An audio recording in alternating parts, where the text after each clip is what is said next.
So after almost 5 years of being silent, Kendrick Lamar is finally back with an update for his fans, talking about him working on his new album, which will apparently be his final album on TDE. And this is a huge moment because Kendrick decides to come storming back in once the industry is heating up and we have potential drops from Drake and Kanye West.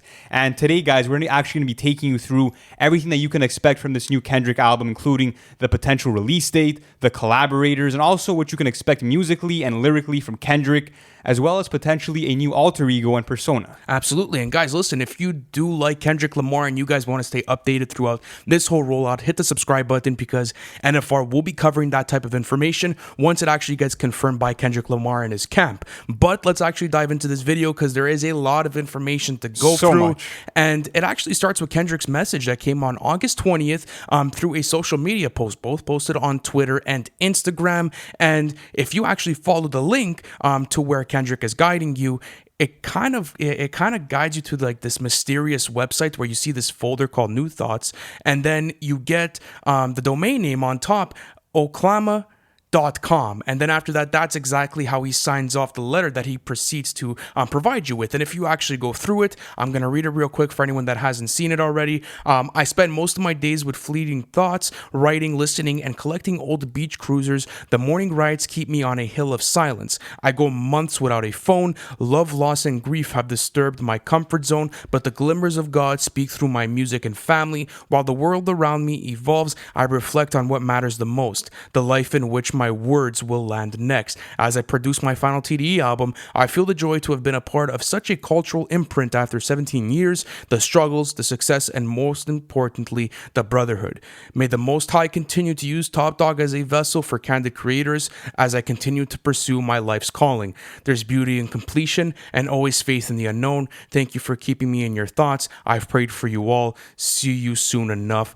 Oklama, excuse me. So, and then there's a little picture of him at the bottom of the website of him recording in black and white. So, what do you make out of this message, and how is this going to affect maybe what we could expect with this new sound? This is huge, man. I mean, honestly, to me, it just feels good to hear from him and to know that he's doing okay because he's kept his life so separate from the actual public eye, and I respect him for that. And not only that, but it's cool to know that he's been disconnected from the world as he spent months away from his phone. And not only that, but he just isn't actually focusing on everything that's going on online. He's just focusing on the bigger things, probably his family, and also just what he's been working on creatively. And I feel like being so disconnected probably only furthers your creativity. Yeah, and if you actually get into maybe this alter ego that we can maybe expect, this is just a he theory. Does sign off the letter, Oklama or Oklama. So who actually knows what that means? Those are just theories. What do you think it is? Do you think it's the name of the album? Do you think it's a persona?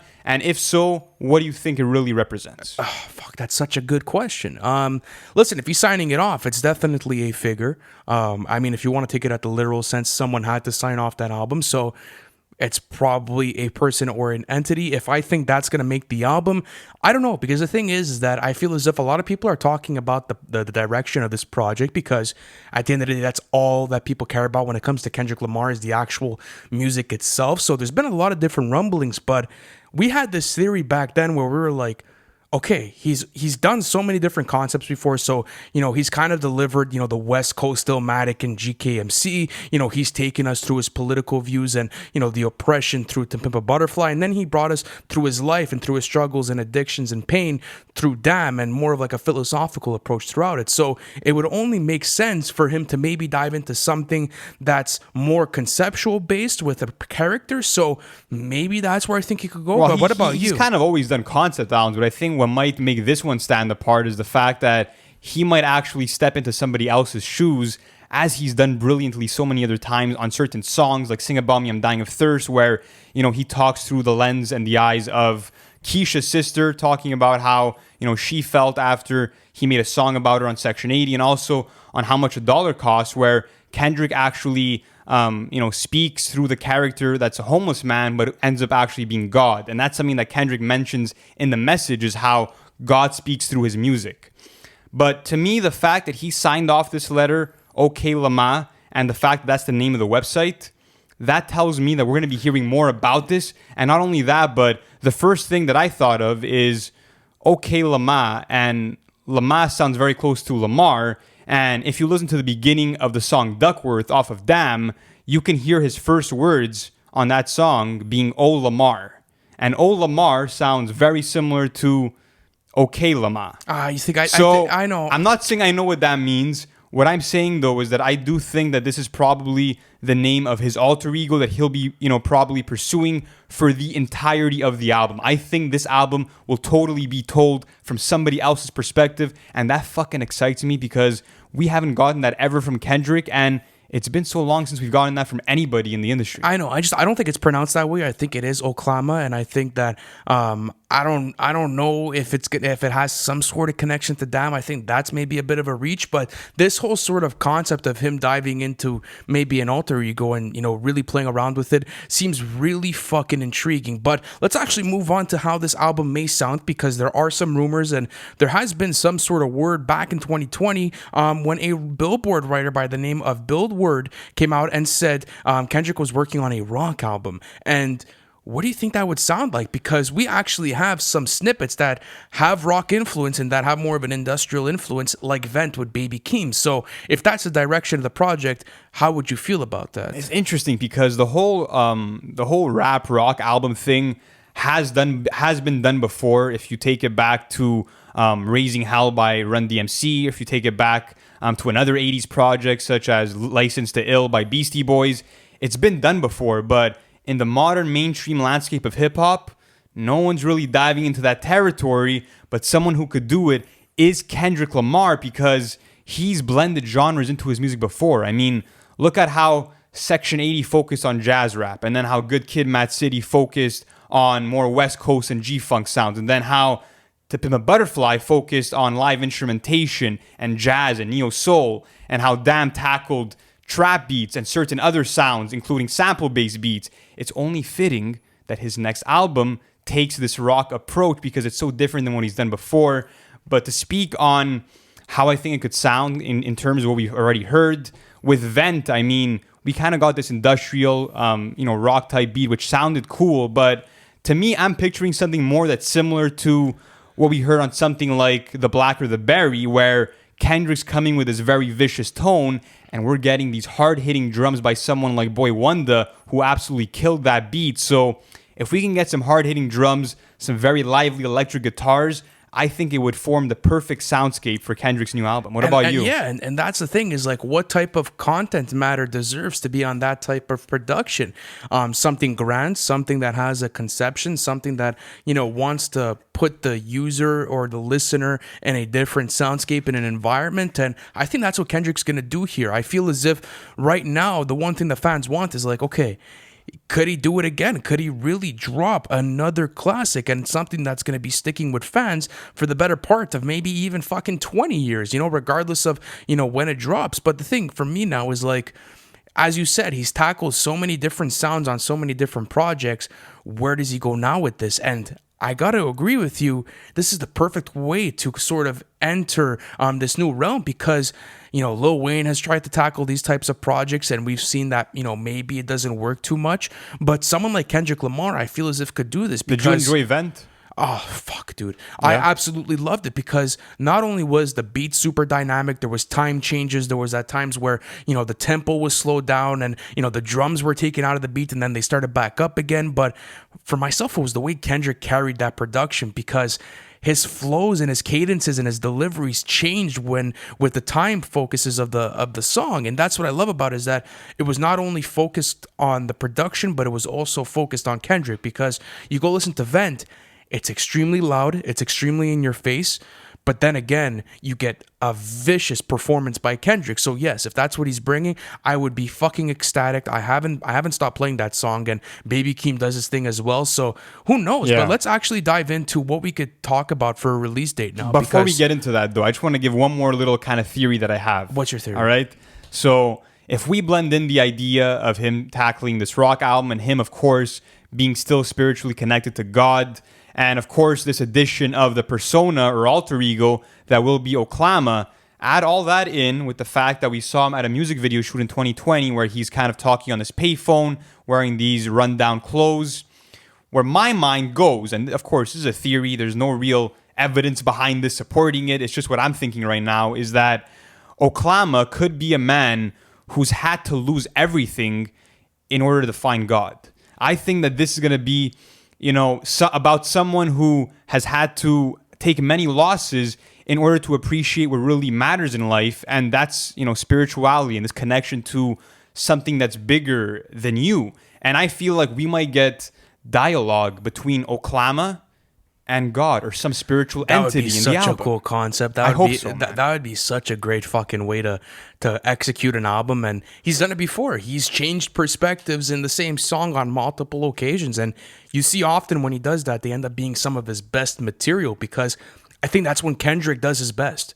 That's when Kendrick could do no harm. Like, he is legitimately the best MC at sound at this storytelling sort of environment, where not only is he storytelling from one perspective, but you're getting the dialogue from both, and that's where Kendrick's vocal changes come into place. That's where his deliveries and his flows changes. Like, he allows you to understand the difference between both personas so well and makes it sound coherent within one track. But going back on the release date now, because this is super important, what are your guesses, man? Because at the end of the day, like, we could go back to the past rollouts. We could do the whole calculation thing, which we will do.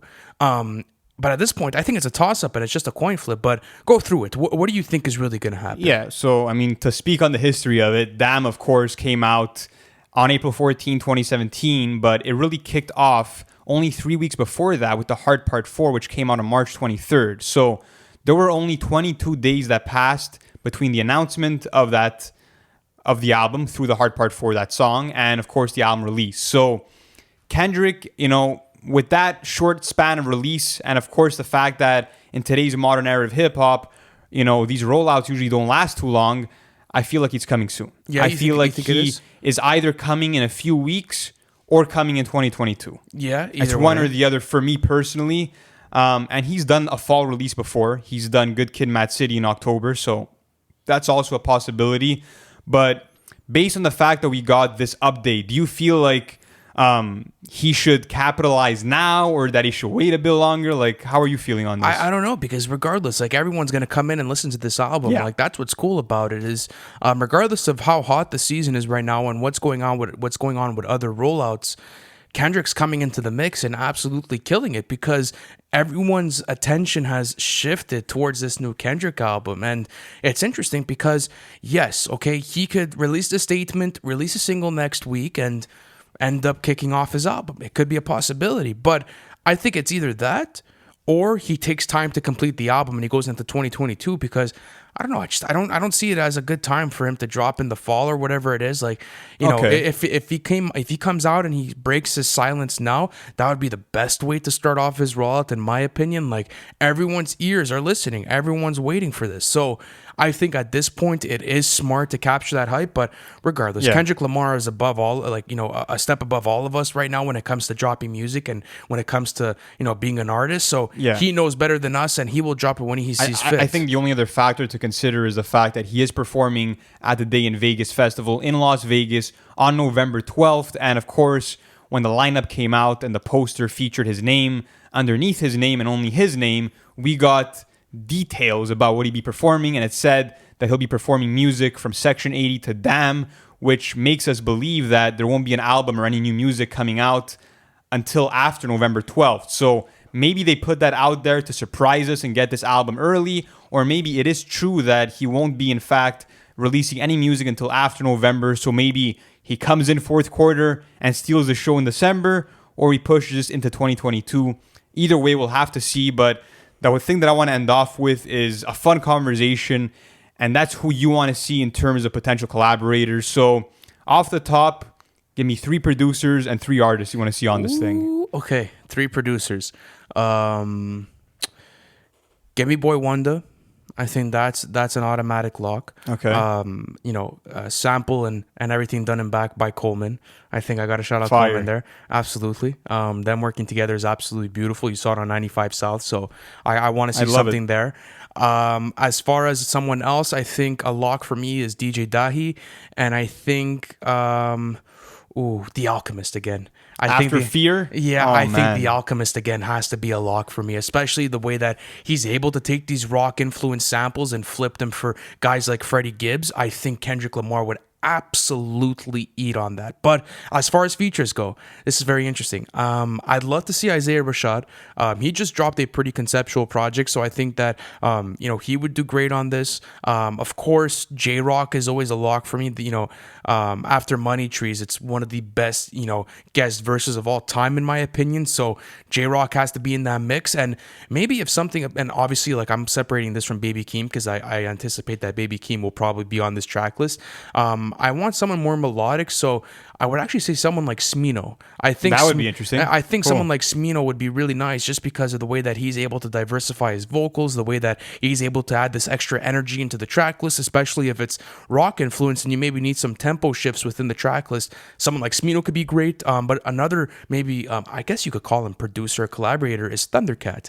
Of course, you man. need Thundercat on this project, and I think like Kendrick knows what he's doing. I mean, Kendrick's producing team is so tight, and his collaborators are so tuned into what he wants and what he wants to show. So I'm gonna forward that back to you. 3 producers, 3 artists. Who do you want to see? Okay, I want to be a bit original with it and not take the same choices that you took. So, I mean, of course, Soundwave has to be there. I mean, he's been a part of every Kendrick project, so slot him in there. Give me Madlib, because after the way that Kendrick performed on the sample that Madlib expertly picked out for No More Parties in LA, I want to see that come together again. And last but not least, give me Terrace Martin, who provided amazing instruments on To Pimp a Butterfly and also worked on Damn. So I'd love to see what kind of piano riffs he can bring and other instruments that he can bring to life on this new album. So that would be a great pick for me. Apart from that, I mean, another Boy Wonder and Coleman track, I'm all in for it, man. I mean, especially if it's in that rock kind of lane, give me those hard-hitting drums. But in terms of features, this is where it gets interesting for me. So Andre 3000 is a big one for me, just because, sir. I mean, after hearing that they could have been working together on Bitch Don't Kill My Vibe, ever since then, there's been this kind of hole in my heart because I wanted to hear that collaboration finally go down. So there's that one. I would say, give me someone like Lupe Fiasco or Black Thought, who can not only kick it side by side with Kendrick lyrically, but also have experience in the conceptual kind of lane of hip hop. That's so true. So give me those guys. And last but not least, a Black Hippie Posse cut. Yeah. If it's Kendrick's final TDE album, I need to hear them come together one more time. So those would be my choices. But at the end of the day, no matter what collaborators that Kendrick chooses, we know we're getting quality and that he'll probably do the impossible and go 5 for 5 and drop 5 masterpieces back to back. Yeah, this guy has not missed Section 80, GKMC, To Pimp a Butterfly, Damn, and now this new album. And guys, listen, when we get the title, when we get the release date, find this on this YouTube channel because we will be giving you all of the information. We're always on it first. So guys, if you have not already, please subscribe. We are going to be taking you through Kendrick's rollout and all of the other biggest rollouts of the year. So we're already covering CLB, we're covering Donda right now, and there's more to come, guys. So it's the hottest time of the industry. Thank you for watching this whole video, and we'll catch you on the next one. Thank you for watching the video. It's always a pleasure doing content for you guys. Listen, if you haven't already, subscribe to the channel because we're doing album reviews, and we actually have our series called Everything We Know, where we take you guys through the whole album rollout of the hottest releases of the year. Not only that, guys, but our Patreon plan is now live. You guys can access that in the bio. I appreciate you guys, and I'll see you on the next one.